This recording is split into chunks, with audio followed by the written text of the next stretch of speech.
Cette vidéo n'a pas pour but de fournir des critiques poussées et constructives sur les animés évoqués, mais juste d'en parler tranquillou afin de répondre aux questionnements de certains. Bisous bisous. Yo les potos, c'est Kaozen, j'espère que vous allez bien. On se retrouve aujourd'hui pour une vidéo qui va m'attirer les foudres de 80% des viewers, me faire littéralement détester par certaines communautés fans d'animés, qui va me rapporter un nombre assez incalculable de dislikes probablement. Ouhou! Lourd la période de Noël. Mais suite à ma vidéo sur les sites d'animés que je vous conseillais, eh bien beaucoup ont trouvé mon anime list et ont vu que dans mes animés que j'avais arrêtés, il y en avait beaucoup. Et à la place de répondre à tout le monde pourquoi j'ai arrêté cet animé, ou encore celui-ci, je me suis dit que j'allais faire une vidéo pour vous expliquer tout ça. À savoir qu'ils ne seront pas tous présents dans cette vidéo, bien évidemment, et que si le concept vous plaît, ben je vous invite, waouh, c'est la première fois que je vais faire ça en 5 ans de YouTube. Demandez ça en début de vidéo, mais vraiment, si le concept vous plaît, bah n'hésitez pas à mettre le petit pouce bleu, histoire que je continue et que je fasse un deuxième épisode. Stop, parce que oui, tant qu'on y est, je voulais passer un petit message. Vous êtes pas sans savoir que j'ai un serveur Discord, alors déjà, je vous invite à le rejoindre, le lien est dans la description. Ça parle d'animés, d'autres trucs, c'est cool, et il y a des animations organisées par le staff. Et justement, on recrute des animateurs pour faire des blind tests, des quiz, etc. sur le serveur. Donc si vous voulez poster votre candidature, n'hésitez pas, c'est là-bas que ça se passe. D'ailleurs, dans un petit moment, je vais me mettre à fournir des petites vidéos exclusives que seuls ceux qui seront sur le serveur pourront visionner, histoire de récompenser ceux qui le font vivre au quotidien. Plus d'infos à venir sur le serveur, donc rendez-vous là-bas. Voilà. Sur ce, on reprend. A noter avant de commencer que ce n'est pas parce que j'ai arrêté un animé que je le trouve fondamentalement mauvais, et ce n'est pas parce que je l'ai stoppé que je ne le continuerai pas peut-être dans le futur. Sur ce, let's go. Quand j'ai vu que c'était un animé avec des filles qui voulaient devenir mangaka, j'ai directement pensé à Bakuman. Sauf que c'était pas Bakuman. Moins intéressant, moins divertissant, moins beau graphiquement, avec des personnages vachement moins attachants, et avec beaucoup, mais alors là, beaucoup plus de moe. Et parfois, trop de moe, ben ça tue le moe. Alors, j'étais pas mal intéressé au début étant donné que Il était une fois la vie version animée, mais comment ne pas être hypé en fait? Cependant, je pense que l'animé pouvait emprunter deux chemins différents, soit celui de nous fournir un maximum d'informations et de nous en apprendre beaucoup plus sur le corps humain ainsi que les cellules qui y travaillent, ou alors fournir un animé juste divertissant de type slice of life au sein du corps humain.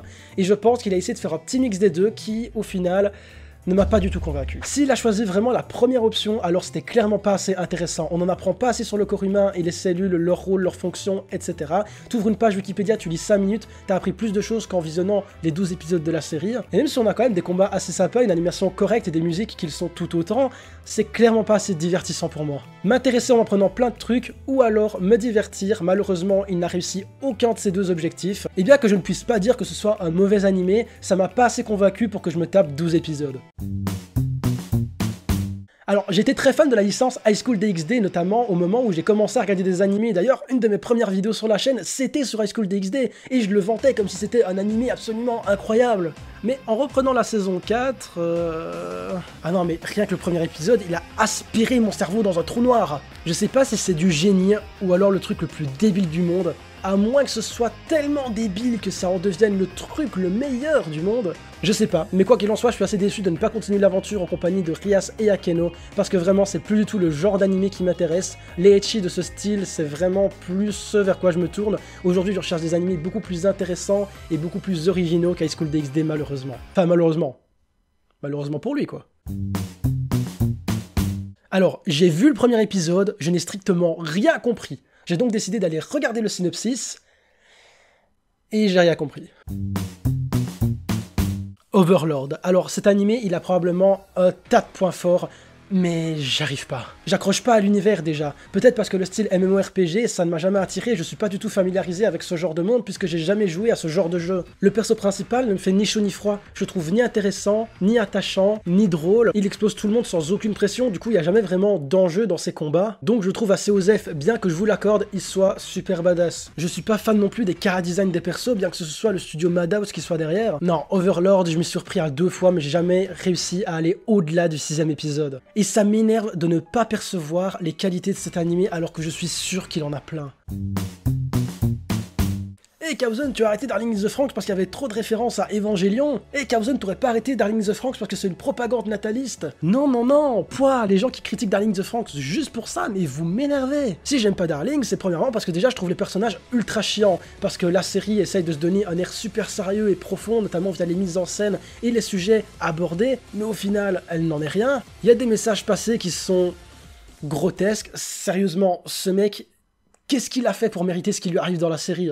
Les persos, je trouve que ce sont d'énormes FDP aussi, et en plus l'anime me fait penser à Re:Zero, parce qu'au final, il y a un seul personnage de type féminin, ultra, méga, giga, waifu, qui porte l'anime à elle seule sur ses épaules. Sérieusement, si Zero Two n'était pas dans l'anime, au moins 50% des gens qui ont commencé Darling in the Franxx et qui en sont fans encore aujourd'hui, se seraient barrés après l'épisode 3. Et si je dis qu'il me fait penser à Re:Zero, c'est parce que dans Re:Zero, on avait Rem pour sauver le truc. D'autant plus que grâce à Darling in the Franxx, on a eu la 5e guerre mondiale des waifus, Ichigo versus Zero Two. Génial, après ça t'ouvrais Twitter, t'avais 50 milliards de photos et de gens qui s'insultaient pour savoir quelle était la plus jolie et la meilleure. De quoi te dégoûter d'aller sur les réseaux sociaux. Et accessoirement, de continuer l'animé. En plus j'étais super déçu au début, moi j'avais basé tous mes espoirs sur le fait que ce soit Trigger qui fasse l'animé, c'est juste pour ça que je l'ai regardé. Et au final la patte de Trigger je l'ai pas vraiment retrouvée, non c'était assez décevant, même de la part du studio, c'était clairement un échec dans leur palmarès.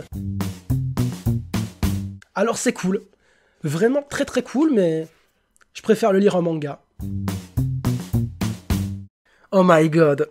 Alors, fans de Gintama, sachez que sincèrement, je vous aime. Vous êtes probablement une de mes communautés favorites fans d'anime qu'on peut trouver au sein du médium. Vous êtes vraiment géniaux, vous me faites marrer avec vos mèmes sur les réseaux sociaux. Vous me faites jamais chier en me spammant pour que j'aille regarder votre animé ou en m'insultant parce que je dis que je l'aime pas. Non, vraiment, vous êtes super cool et rien que pour ça, ça me déçoit de ne pas aimer Gintama. Mais vraiment, j'ai pas du tout accroché une fois de plus à l'univers, ni au personnage, et surtout le gros problème, c'est que je rigole pas du tout devant les épisodes de Gintama. L'humour, il m'atteint pas le moins du monde. Alors on m'a dit que c'était bien après genre le 40e épisode, mais j'ai vraiment pas la foi d'aller jusqu'à l'épisode 40 pour commencer à apprécier, et encore c'est pas dit que j'apprécie vraiment l'animé, et en plus il y a beaucoup trop d'épisodes, et pour moi, soit c'est bien dès le début et j'y suis à fond, soit c'est bien à l'épisode 40 et j'ai arrêté avant, et c'est malheureusement ce qui s'est passé. Je sais que cet anime a eu un franc succès, je suis désolé d'en décevoir certains, mais Hero Camp, j'ai vraiment pas réussi. Et pourtant j'ai aucun mal avec les concepts un petit peu étranges et qui ne me passionnent pas de base, tels que le camping. J'ai quand même apprécié Barakamon qui parle de calligraphie, Yuri on Ice qui parle de patinage artistique, et Ballroom et Yukoso qui parle de danse. Et le souci ne vient pas non plus du fait que ce soit des filles mignonnes qui font des trucs mignons, le concept de cute girl doing cute things. Parce que j'aime énormément K-On ainsi que Yora Sorimoto Ibasho, même si ça c'est encore un level au-dessus. Non, c'est pas ça qui m'a gêné, mais comme dirait mon pote Hugo sur Twitter, j'ai l'impression de regarder du vide, et pourtant j'apprécie les musiques, il y a des paysages qui sont vraiment sublimes à contempler, l'anime arrive parfaitement à faire ce qu'il veut faire, mais non, j'ai l'impression de regarder du vide et j'arrive pas à accrocher à la série, du coup j'ai arrêté après 3 épisodes. Alors, celui-là, j'ai aucun souvenir de pourquoi je l'ai commencé, et j'ai encore moins de souvenirs de pourquoi je l'ai arrêté. Au-delà de chara-design et surtout d'expressions faciales aussi intéressantes que flippantes, ce qui d'ailleurs dans le trailer m'avait donné envie de regarder la série, ben Kagegurui, j'ai pas réussi. Que ce soit de par la prévisibilité de certains jeux et surtout la répétition que ceux-ci peuvent proposer aux spectateurs, parce qu'on va pas se le cacher, dans les 4 premiers épisodes, les jeux, c'est extrêmement répétitif, c'est toujours la même chose. J'ai trouvé les personnages insupportables et le postulat de base ne me plaisait pas forcément, ou du moins ne m'attirait pas au préalable. J'ai vraiment essayé d'aller le plus loin possible, j'ai trouvé ça insupportable et je me suis dit qu'il fallait vraiment arrêter les frais, du coup j'ai arrêté après 4 épisodes.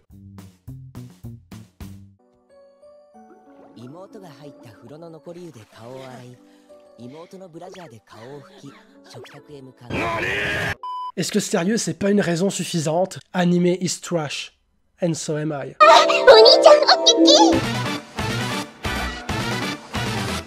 Et voilà les amis, c'est la fin de cette vidéo, j'espère qu'elle vous aura plu. Si c'est le cas, vous savez quoi faire. Vous pouvez également me rejoindre sur les réseaux sociaux et n'oubliez pas tout ce qui concerne le Discord, comme je l'ai dit au début de la vidéo. Sur ce, moi je vous souhaite de bonnes fêtes de fin d'année, une bonne journée, une bonne soirée, à la prochaine.